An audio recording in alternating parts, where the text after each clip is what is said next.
বিরাট সংখ্যক মানুষ তাদের পরিবারের কারো চোখে জল আসে, আপনাদের চোখে জল আসে, আমরা চাই না। পরিষ্কার হবার আমি বলবো যে নিশ্চয়ই একটা বিকল্পের ব্যবস্থা করছি।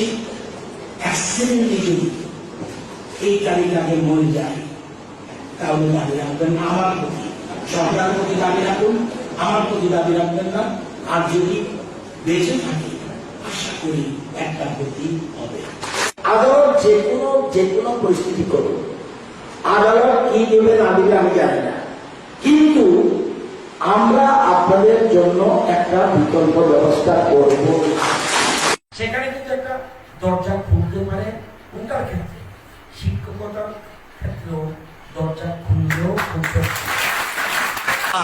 ওপেন অ্যাডভাইজমেন্ট করতে হলে সমস্যা হতে পারে, সেজন্য দেখা যাবে আমি 10,330 যারা বর্তমানে 9,000 সামথিং রয়েছে, দেখা গেল 3-4,000 পেল, বাকিরা পেল না, এই সমস্যা থাকতে পারে।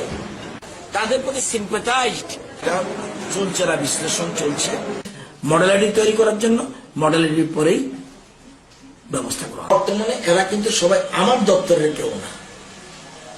এই যে 10,323কে সি এবং ডি দেবে, একজনও কিন্তু শিক্ষা দপ্তরে না।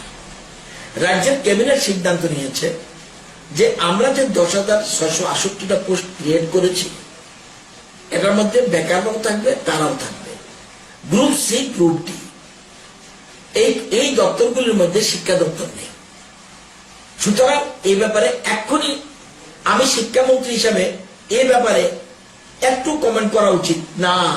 আমরা বলি একবারও কিন্তু ভীষণ ডকুমেন্টে কোথাও বলি না সবাইকে চাকরি দেব।